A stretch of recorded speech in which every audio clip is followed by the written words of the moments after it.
Olá a todos, sejam bem-vindos a mais um estudo no canal Clamando no Deserto. Nesse momento nós vamos estudar sobre o verso que diz: A minha graça te basta, porque o meu poder se aperfeiçoa na fraqueza. Que fraqueza seria essa? E, a princípio, pelo menos, quais seriam as consequências de se estabelecer um determinado tipo de fraqueza para esse verso? Espero que o conteúdo seja útil, peço que desde já curta, compartilhe, se inscreva no canal, achando relevante, e nos ajude a divulgar e compartilhar a mensagem de Deus. Logo mais iniciamos com uma oração.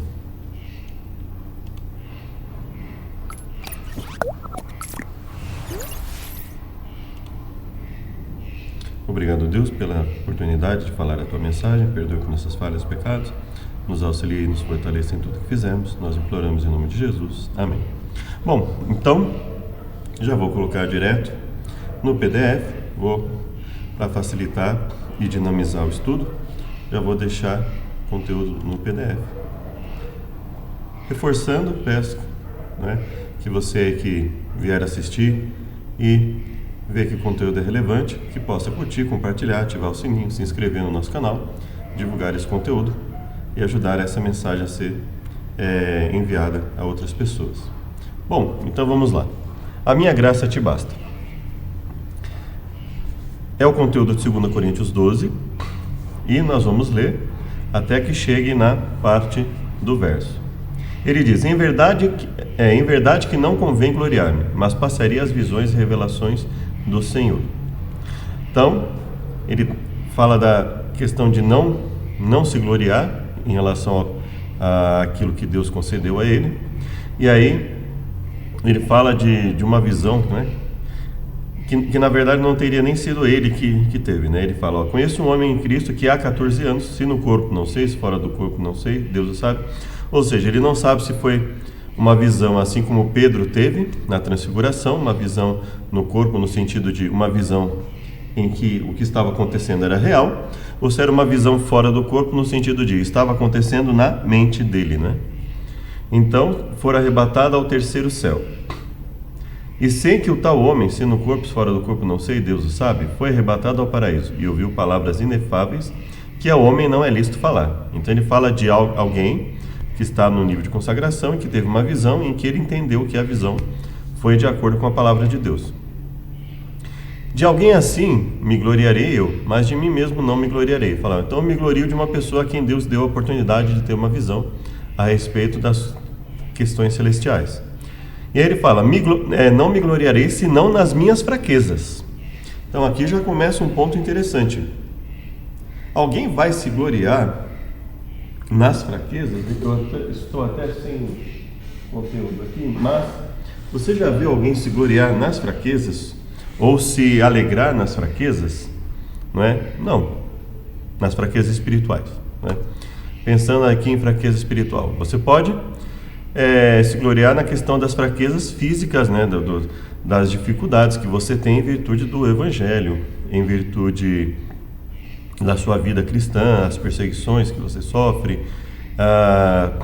o fato de que, por exemplo, no caso de Paulo, que as pessoas eram curadas, Deus o utilizava como um instrumento de Deus para a cura, e possivelmente Paulo tivesse ali uma deficiência física e ele mesmo não teria sido curado, por exemplo, Então, mas você não vê na Bíblia alguém falando para se gloriar nas fraquezas espirituais. Em que sentido? Nas fraquezas, porque imagine, o que é uma pessoa forte fisicamente? Então, uma pessoa bem alimentada, uma pessoa que pratica exercícios, que tem um trabalho físico e que está com o corpo em dia, está com o corpo bem sustentado, os músculos, ossos. Então essa é uma pessoa forte fisicamente. Uma pessoa fraca fisicamente é uma pessoa, por exemplo, um adulto fraco fisicamente é um adulto, por exemplo, que não se alimenta direito, que tem alguma deficiência física, alguma doença que fragiliza o seu corpo. Então, no sentido de fraqueza espiritual, seria uma fraqueza em que a pessoa está ali espiritualmente fragilizada, ou seja, ela está com uma dificuldade de comunhão com Deus, ela não tem uma comunhão adequada com Deus, por exemplo, ela está espiritualmente frágil, Então, ela está ali abatida espiritualmente, no sentido de que ela não consegue obedecer, então ela está espiritualmente fragilizada, né? Quando a gente fala em fraqueza física, vamos falar fraqueza física / mental, né? No sentido de você está abatido por algum problema que você passou, você está triste por alguma coisa que falaram sobre você, e etc. Então você está física ou mentalmente fragilizado, ok? Mas espiritualmente fragilizado, nós vamos deixar essa expressão espiritualmente fragilizado para falar especificamente de uma fraqueza em termos de comunhão com Deus. Então você está espiritualmente fraco. Você está fraco no sentido espiritual, no sentido de falta de comunhão com Deus, por exemplo, no sentido de estar em pecado, de estar cometendo pecados, pecado deliberado, alguma coisa nesse sentido. Porque se quiser gloriar-me, não serei nécio, porque direi a verdade. Mas deixo isso, para que ninguém cuide de mim mais do que em mim vê ou de mim ouve. Então ele fala, olha, eu até tenho alguns pontos que eu posso falar positivamente sobre mim mesmo, mas não vou fazer isso. E para que não me exaltasse pela excelência das revelações, para que ele não se exaltasse pela excelência das revelações, que ele viesse a ter, e que ele teve efetivamente, né, para escrever os livros, etc., foi-me dado um espinho na carne, a saber, o mensageiro de Satanás para me esbofetear, a fim de não me exaltar. E aqui, mais um ponto em relação à fraqueza espiritual. Deus enviaria alguém, o mensageiro de Satanás, foi-me dado um espinho na carne, a saber, o mensageiro de Satanás. Deus permitiria que Satanás fizesse Paulo pecar constantemente só para ele não se exaltar? Faria sentido que Deus propositadamente fizesse Satanás, ou permitisse que Satanás viesse esbofetear Paulo, né? Foi-me dado um espinho na carne, ou seja, foi permitido que Satanás fosse até ele esbofeteá-lo, por exemplo, no sentido espiritual de fazer ele estar constantemente em pecado? Faria sentido isso com o contexto que Paulo escreveu? A princípio não, né? Não me parece que isso faria sentido, não é? Acerca do qual 3 vezes orei ao Senhor para que se desviasse de mim. Você já deve ter visto alguns comentários, né, até em sentido irônico, né? E as pessoas dizem que o espinho na carne era a cegueira, né? Uma dificuldade de visão, alguma coisa nesse sentido. E aí alguém diz assim, se eles soubessem, sugerindo, por exemplo, que Paulo tivesse um problema espiritual, né? Então, ou seja, para que ele não se exaltasse, Deus permitiria que ele continuasse permanentemente em pecado? Não faria sentido, até porque o próprio Paulo diz que não nos sobrevém tentação ou provação que não seja humana, mas junto com essa tentação, Deus provê o escape, de modo que nós possamos suportar. Então não coincidiria com o que ele próprio escreveu. Então veja que, a princípio, quando nós olhamos para esse contexto, não é condizente com o que Paulo já escreveu e nem com o que nós sabemos a respeito do conceito de fraqueza espiritual, fraqueza em sentido de estar cada vez mais em pecado, etc. Ou que o mensageiro de Satanás, que colocasse o espinho na carne de Paulo, fosse uma fraqueza espiritual, no sentido de fazer com que Paulo pecasse mais, por exemplo. E aí Deus disse, né? Paulo, né, orou ao Senhor para que se desviasse de mim, para que Deus fizesse com que isso passasse dele. Então veja, faria sentido Paulo orar para Deus, para que Deus o fortalecesse, para que ele vencesse a tentação, que ele mesmo diz que Deus proveu escape para todos e Deus propositadamente teria deixado de propor para Paulo, conceder a Paulo esse livramento? Não faz sentido com o que o próprio Paulo escreve, né? E aí ele diz, a minha graça te basta, porque o meu poder se aperfeiçoa na fraqueza. Veja, o estudo que nós fizemos do contexto até agora nos auxilia a entender o que ele está dizendo. A minha graça te basta, porque o meu poder se aperfeiçoa na fraqueza.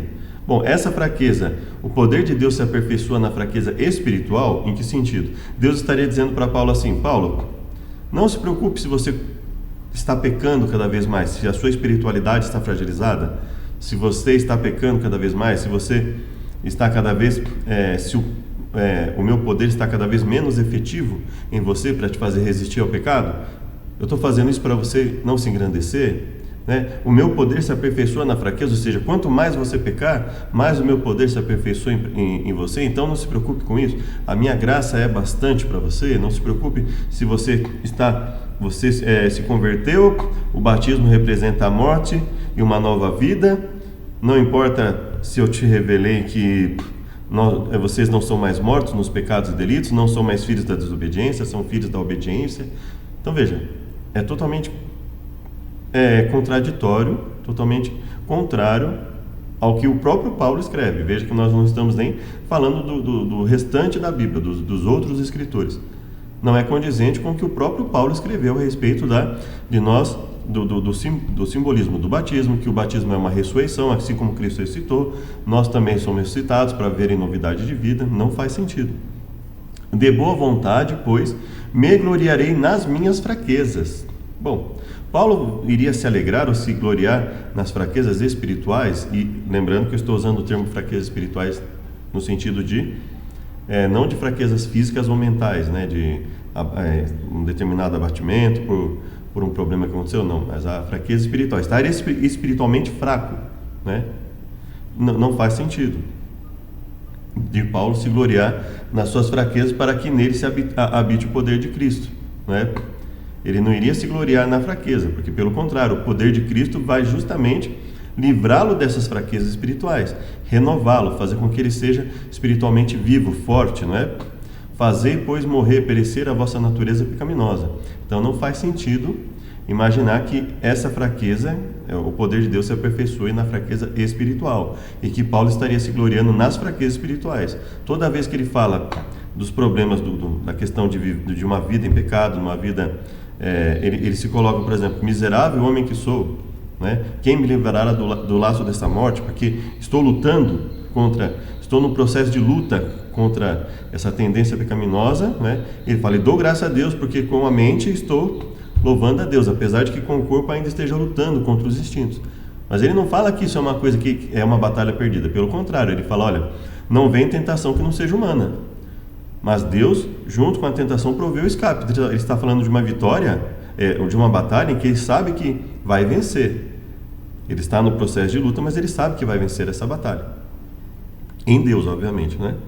E aí ele fala, por isso sinto prazer nas fraquezas. E aí ele coloca alguns pontos aqui que nós podemos entender que são sinônimos.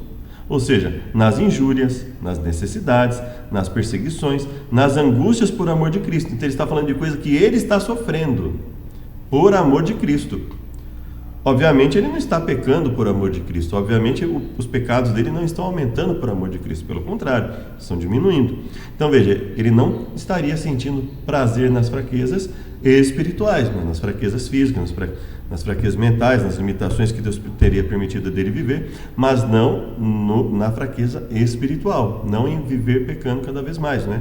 Como muitas vezes pode se dar a impressão em algumas pregações, algumas mensagens que são colocadas no YouTube, nas igrejas, no sentido de que essa graça era no sentido assim, não importa o quanto você peca, pode pecar à vontade, que o meu poder se aperfeiçoa na fraqueza espiritual. Não é isso que Paulo está dizendo. Veja que isso não é condizente com o contexto de 2 Coríntios 12 e muito menos com o contexto do que o próprio Paulo escreveu.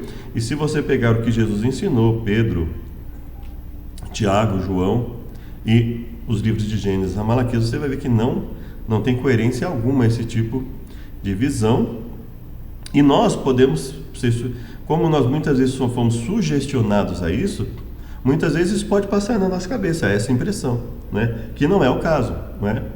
Então, nós até podemos pensar uma fraqueza física, uma fraqueza no sentido mental, de uma limitação, uma tristeza em virtude de algumas coisas que acontecem, mas não uma fraqueza no sentido espiritual, não é? E aí ele fala, por isso sinto prazer nas fraquezas, e ele coloca alguns pontos que seriam paralelos ali, que nós podemos usar até como sinônimos. Nas injúrias que falam contra ele, nas necessidades que ele vem a passar, nas perseguições que ele passou, nas angústias por amor de Cristo. Porque quando estou fraco, então sou forte. Ora, quando ele está fraco espiritualmente, então ele é forte? Não. Em nenhum momento ele fala que a fraqueza espiritual é sinônimo de força. Então, quando ele fala, a que fraqueza ele está se referindo aqui? Injúrias, necessidades, perseguições, angústias por amor de Cristo. Nas fraquezas físicas e mentais, né? Angústias, os sofrimentos que ele passa por amor de Cristo, né? De ficar ali e chorar pelas igrejas, pelas pessoas das igrejas que estão passando por problemas assim como ele passa, que estão passando por perseguições. Então ele fala, as fraquezas aqui são o quê? Fraquezas físicas, limitações físicas e tristeza que ele venha a passar, uma angústia que ele venha a passar, mas não fraqueza espiritual. Então ele fala, porque quando estou fraco, então essa fraqueza é física / mental, então sou forte espiritualmente. Ou seja, ele entende que quando Deus falou para ele que a minha graça te basta, porque o meu poder se aperfeiçoa na fraqueza, está dizendo, olha, esses sofrimentos que você está passando, essas angústias, pelo sofrimento que você passa, pelo que os outros passam, isso está te fortalecendo espiritualmente. Eu estou te dando poder para que você vença tudo isso, para que você permaneça leal a mim, obediente a mim, em detrimento de tudo isso. Então veja que cada vez mais nós percebemos que não pode se tratar da fraqueza espiritual, mas da fraqueza física mental. Fui nessa engloriar-me, vós me constrangestes. Eu devia ter louvado por vós, ter sido louvado por vós, visto que nada fui inferior aos mais excelentes apóstolos, ainda que nada sou. Os sinais do meu apostolado foram manifestados entre vós com toda a paciência, por sinais, prodígios e maravilhas. Mais uma evidência de que ele não está falando de fraqueza espiritual, porque estava espiritualmente forte aqui, né? Inclusive, nós temos o episódio de Atos lá em que alguns judeus tentam reproduzir a expulsão de demônios citando o nome de Jesus e Paulo, e veem que não funciona, ou seja, eles percebem que não basta citar o nome, é preciso ter uma consagração para isso. Pois em que tendes vós sido inferiores às outras igrejas, a não ser que eu mesmo não vos fui pesado, e de muito boa vontade gastarei e me deixarei gastar pelas vossas almas, ainda que amando-vos cada vez mais, seja menos amado. Cuidais que ainda nos desculpamos convosco, falamos em Cristo perante Deus, e tudo isto, amados, para a vossa edificação, não é? Verso 18, roguei a Tito e enviei com ele um irmão. Porventura Tito se aproveitou de vós? Não andamos porventura no mesmo espírito, sobre as mesmas pisadas? Ou seja, o que ele está falando aqui? De uma vida espiritualmente coerente, concreta, correta, não é? Então, obviamente, ele não está falando do aumento da sua fraqueza espiritual. Pelo contrário, ele está falando, olha, que muitas vezes, até mesmo quando Deus permitiu que fisicamente, mentalmente, ele passasse por problemas, ele estava ali, Deus estava o fortalecendo espiritualmente. Então, esse é o contraste que ele está fazendo no contexto de 2 Coríntios 12. Bom, agora vamos lá para o grego, não é? Asteneia, que é o termo fraqueza aqui, ó. Asteneia, né? Teleitai, ou seja, poder na fraqueza, é aperfeiçoado, não é? Então, esse termo asteneia, que nós podemos achar aqui no Bible Hub, né? Que é o termo aqui que ele usa para esse conceito de fraqueza, ele aparece 6 vezes dessa forma, né? Pode aparecer de outras formas em outros locais também, mas ele aparece 6 vezes, né? Nas Escrituras, em que ele fala aqui, ó, João, Romanos, 1 e 2 Coríntios. Então vamos lá. João 5:5, depois 11:4, Romanos 8:26, assim sucessivamente. Vamos ver a que fraqueza João está se referindo. Depois disso havia uma festa entre os judeus e Jesus subiu a Jerusalém. Ora, em Jerusalém, à próxima porta das ovelhas, um tanque, chamado em hebreu Betesda, o qual tem 5 alpendres. Nesse jazia grande multidão de enfermos. Ali costumava ficar grande número de pessoas doentes e inválidas, cegos, mancos, paralíticos, não é? Então, aqui doenças, não é? Problemas relacionados ao aspecto físico, não é? Mancos, ressecados, esperando o movimento da água, porquanto o anjo descia em certo tempo ao tanque e agitava a água. O primeiro que ali descia, depois do movimento da água, sarava de qualquer enfermidade, qualquer doença que tivesse. Estava ali um homem que havia 38 anos, se achava enfermo. Um homem que estava ali era paralítico, fazia 38 anos. Então aqui nós vemos que a fraqueza, a doença, a enfermidade no sentido físico, não é? Vamos lá agora, João 11, de 1-4. Estava, porém, enfermos um certo Lázaro, de Betânia, aldeia de Maria e de sua irmã Marta. Maria era aquela que tinha ungido o Senhor com unguento. Ele tinha enxugado os pés com seus cabelos, cujo irmão Lázaro estava enfermo. Mandaram-lhe, pois, suas irmãs dizer: Senhor, eis que está enfermo aquele que tu amas. E Jesus, ouvindo isto, disse: essa enfermidade não é para a morte, mas para a glória de Deus, para que o Filho de Deus seja glorificado por ela. Essa doença não acabará em morte. Então veja que nós estamos falando de um problema físico, de uma fraqueza física.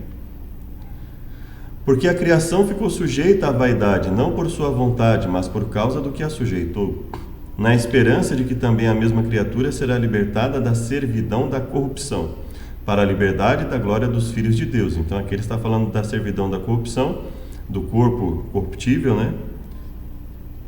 Porque sabemos que toda a criação geme e está juntamente com dores de parto até agora. Não só ela, mas nós mesmos, que temos as primícias do Espírito, também gememos em nós mesmos esperando a adoção, a saber, a redenção do nosso corpo. Aqui na Nova Versão Internacional diz que a própria natureza criada será libertada da escravidão da decadência em que se encontra. Vamos lá para o verso 25. Mas se esperamos o que não vemos, com paciência esperamos. E da mesma maneira também o Espírito ajuda as nossas fraquezas, porque não sabemos o que havemos de pedir como convém, mas o mesmo Espírito intercede por nós com gemidos inexprimíveis. E aquele que examina os corações sabe qual é a intenção do Espírito, e é ele que, segundo Deus, intercede pelos santos. Da mesma forma, o Espírito nos ajuda em nossa fraqueza, pois não sabemos como orar, ou seja, nos ajuda em nossa limitação, não é? Na nossa situação, na nossa condição pecaminosa. Então veja, aqui poderia abrir uma possibilidade do termo fraqueza ser usado no sentido espiritual, né? Ele nos ajuda em nossas fraquezas, em nossas debilidades, até mesmo quando pedimos ao Pai. E o Espírito Santo, ele intercede por nós em que aspecto? No aspecto espiritual, né? Principalmente no aspecto espiritual. Vamos lá em 1 Coríntios 2, de 1 a 5. Veja, nós lemos aqui 3 versos, um deles apenas que dá ali a possibilidade da fraqueza espiritual. Vamos agora em 1 Coríntios 2, de 1 a 5. E eu, irmãos, quando fui ter convosco, anunciando o testemunho de Deus, não fui com sublimidade de palavras ou sabedoria, porque nada me propus saber entre vós, senão a Cristo e esse crucificado. Eu estive convosco em fraqueza, e em temor, e em grande temor. E a minha palavra e a minha pregação não consistiram em palavras persuasivas de sabedoria humana, mas em demonstração de espírito e de poder. Opa, peraí. Como é que ele foi em fraqueza?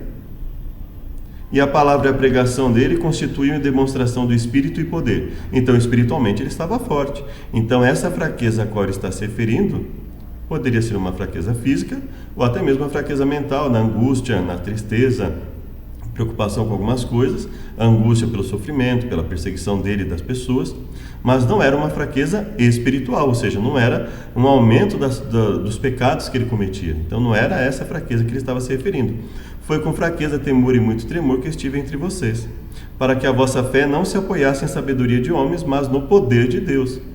Então veja, ele fala do poder de Deus atuando nele. Então ele está fazendo um contraste entre a fraqueza física em que ele estava, ele foi até eles em fraqueza física, mas apresentou palavra e pregação dele em demonstração de espírito e de poder, ou de poder do espírito, por exemplo, né? Mas, então ele fala, a vossa fé não se apoiasse em sabedoria dos homens, mas no poder de Deus. Então o poder de Deus manifestado em Paulo é que auxiliaria o aumento da fé dessas pessoas.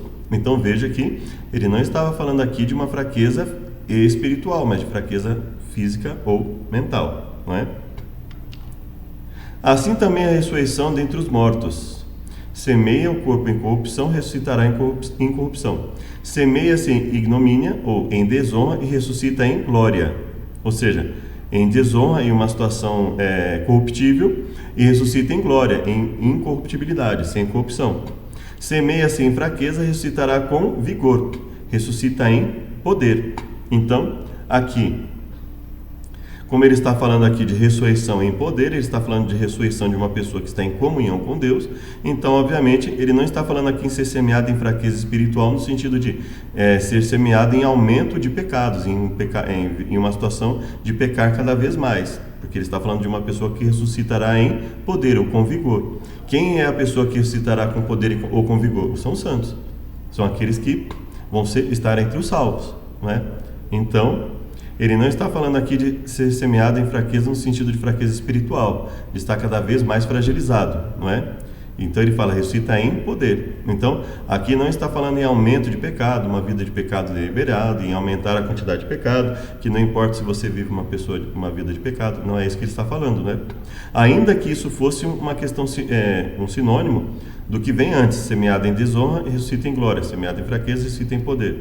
Ainda que, ou seja, o corpo perecível ressuscita imperecível, ou seja, o corpo mortal ressuscita imortal. Então aqui ele não está necessariamente falando de sinônimos. Aqui ele pode falar da questão física, aqui em desonra ele pode ter se falado da questão espiritual, e aqui ele volta a falar da questão física. Mas veja que em nenhum momento ele está dando a entender que a fraqueza física seja algo para se alegrar, a fraqueza espiritual seja algo para se alegrar, seja algo em que ele se gloriará, né? Em que Deus propositadamente permita que o homem viva em uma situação de pecado cada vez maior. Não é essa a intenção dele, né? É semeado o corpo natural, ressuscita corpo espiritual. Se há corpo natural, há também corpo espiritual. Assim também está escrito: o primeiro homem, Adão, foi feito alma vivente, o último Adão, espírito vivificante. Gálatas, não é? 4.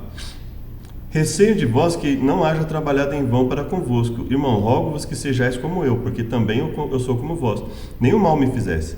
Vós sabeis que primeiro vos anunciei o evangelho estando em fraqueza da carne, estando rodeado de fraqueza, né? Então, em fraqueza da carne. Então, fraqueza da carne, qual é a fraqueza da carne que ele está? Fraqueza física e não fraqueza espiritual. Não rejeitasse, nem desprezasse isso que era uma tentação na minha carne.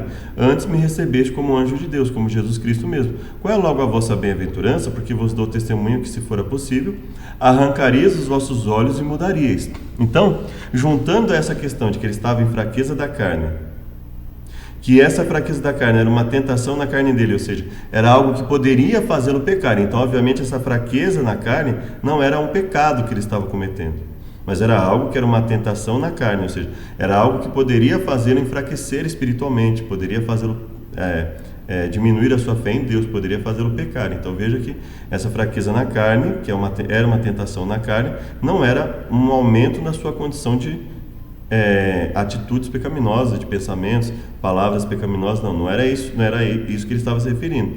E quando ele fala, arrancaria os vossos olhos e mudaria se possível, por isso que se entende aqui que isso seria um indício de que ele estava falando de uma deficiência, uma debilidade visual, que ele teria uma dificuldade visual.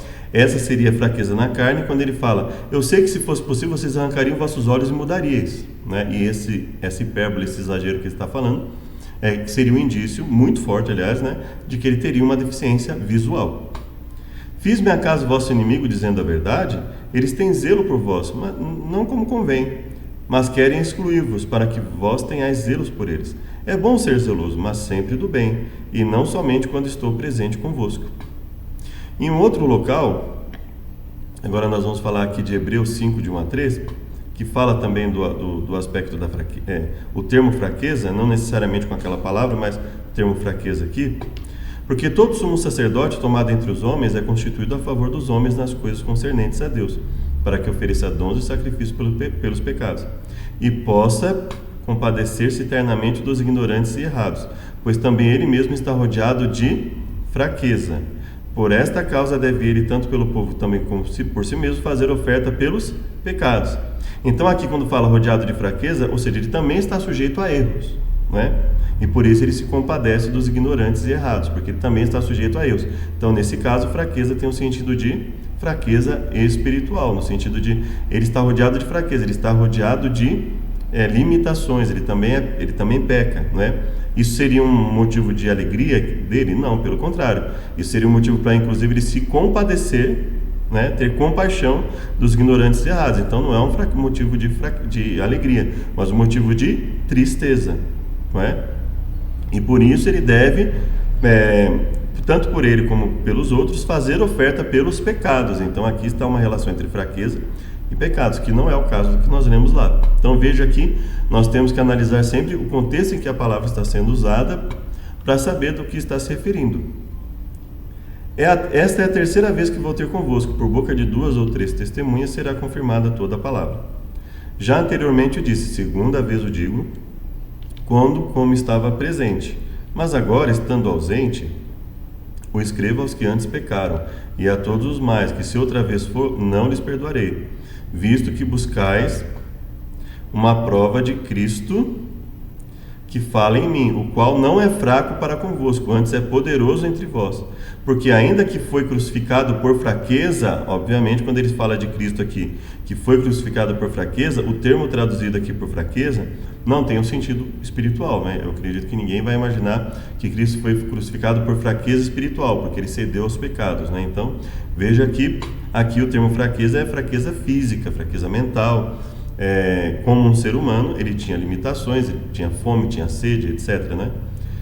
Vive, contudo, pelo poder de Deus. Então ele faz um contraste. Olha, ele foi crucificado por fraqueza física, angústia mental, né? Sofrimento, ficar sem dormir, passar por um julgamento difícil, uma semana difícil que ele teve, carregar a cruz, etc., né? Mas ele fala, vive, contudo, pelo poder de Deus, porque nós também somos fracos nele, mas viveremos com ele pelo poder de Deus em vós. Então quando ele fala também somos fracos nele, obviamente nós não somos fracos espiritualmente nele. Nós não estamos em Cristo para ser fracos espiritualmente, né? Então nós ainda somos fracos fisicamente, mentalmente, mas espiritualmente somos fortes, né? Mas graças a Deus, fortes obviamente nele, em Deus, pelo poder de Deus, né? Mas graças a Deus que tendo sido servos do pecado, tendo sido no passado servos do pecado, obedecesses de coração à forma de doutrina a que fostes entregue. E libertados do pecado, fostes feitos servos da justiça. Falo como homem, pela fraqueza da vossa carne, pois que, assim como apresentastes os vossos membros para servirem à imundícia, e a maldade para a maldade, assim apresentai agora os vossos membros para servirem à justiça para santificação. Então veja, ele fala aqui, se isso for uma fraqueza espiritual, ele está falando, isso aqui não é motivo de alegria, pelo contrário, é motivo de mudança. Assim como vocês apresentaram os vossos membros para a imundícia, para o pecado, para o erro, para a maldade, agora apresentai os vossos membros para servir à justiça, para a santificação, que é justamente o oposto de fraqueza espiritual. Santificação é o que? É fortalecimento espiritual. É sair de uma vida de pecado voluntário para uma vida de luta contra o pecado, ainda que, obviamente, eventualmente venhamos a cair, nós devemos olhar para isso e buscar lutar contra isso a cada dia, buscar o poder de Deus. Porque quando éreis servos do pecado, estáveis livres da justiça. E que fruto que nós tínhamos quando éramos servos do pecado? Então das coisas que agora vos que frutos tinhas então das coisas de que agora vos envergonhais? Pois o fim dela é a morte. Ele fala, não tinha nenhum fruto benéfico nisso aí. Então não faria sentido Deus dizer para ele que ele teria frutos benéficos de uma vida de pecado, aumentar a sua vida de pecado, que esse seria o sentido de ter fraquezas espirituais permitidas por Deus, não só permitir, mas falar para ele não se preocupar com essas fraquezas espirituais. E que fruto tinhas então das coisas que agora vos envergonhais, pois o fim delas é a morte.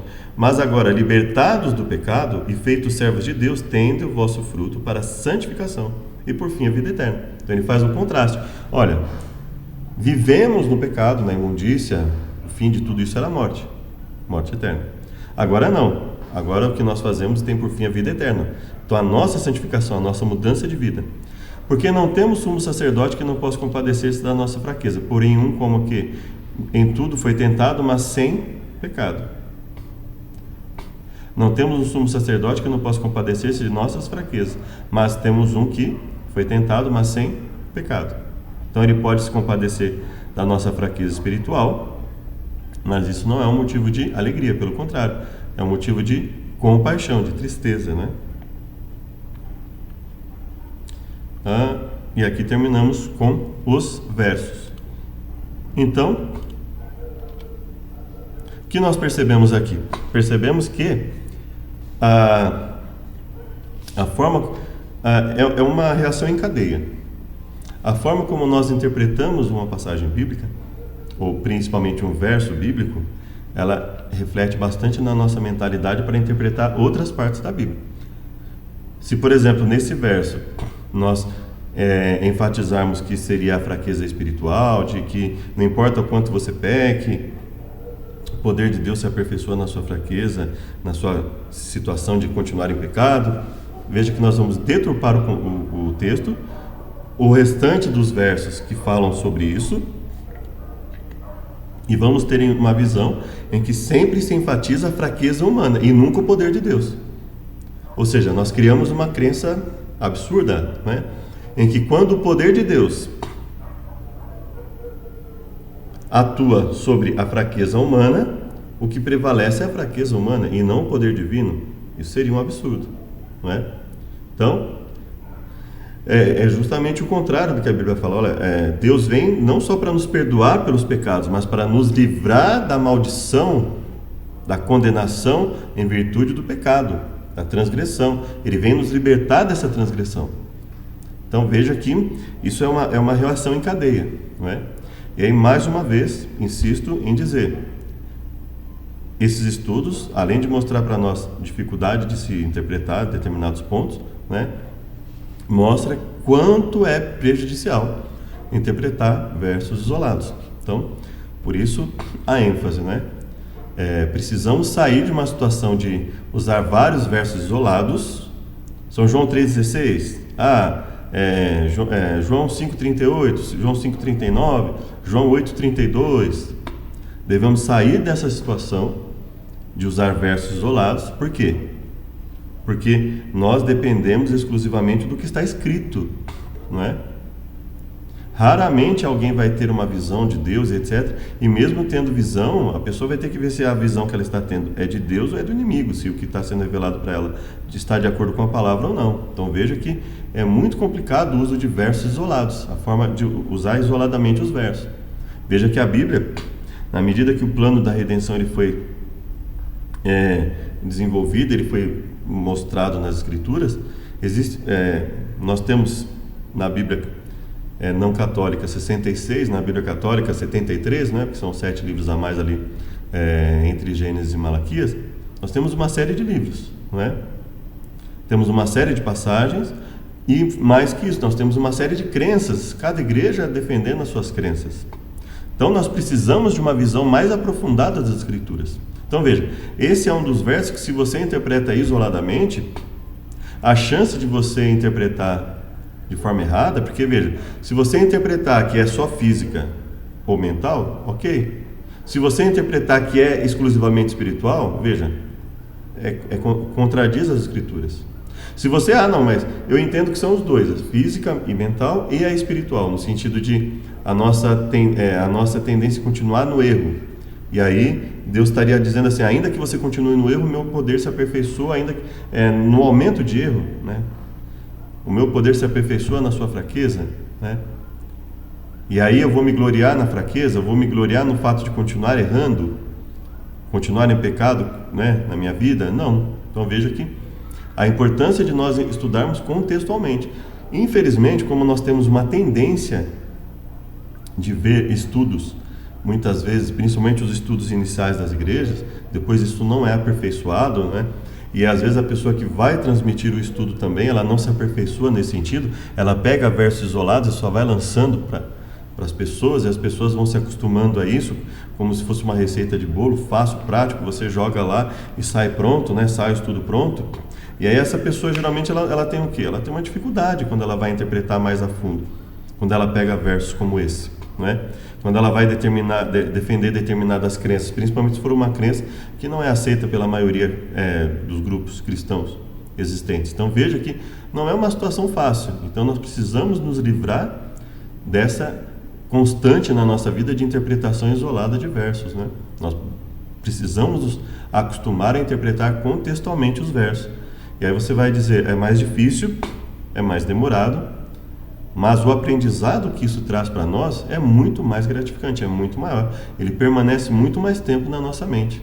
Eu convido você a pegar esse estudo, por exemplo, e analisar o material, não é, desse estudo e refletir na sua casa. E você vai ver que isso vai ser um processo um pouco mais demorado, mas vai ficar muito mais tempo na sua mente, porque ainda que você não se lembre exatamente de todo o percurso, quando você lidar com esses versos de novo, você vai se lembrar do processo feito, você vai se acostumar a fazer esse processo, né, de analisar mais cautelosamente antes de emitir um parecer, e você vai estar sujeito a errar a interpretação também, ok? Isso não a nossa vida é uma vida constante de aprendizado, a gente não vai parar de aprender, não é?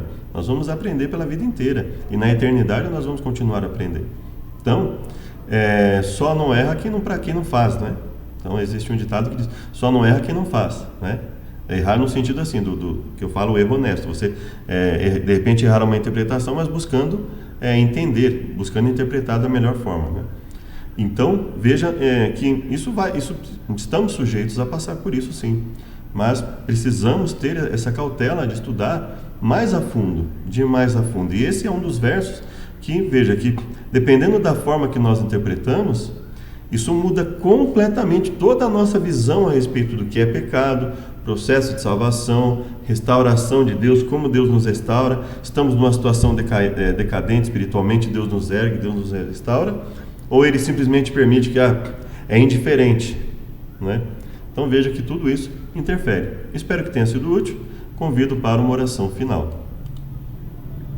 Obrigado, Pai, por tudo que nos tem concedido. Pedimos que continue a nos abençoar, nos livre dos males, nos auxilie, abençoe aquelas pessoas que estão com problemas na sua vida, venha entrar com a sua providência, com sua libertação, auxiliando a conseguir um emprego, conforme a tua vontade, uma cura física, mental, espiritual, libertação. Que o Senhor nos auxilie, Pai.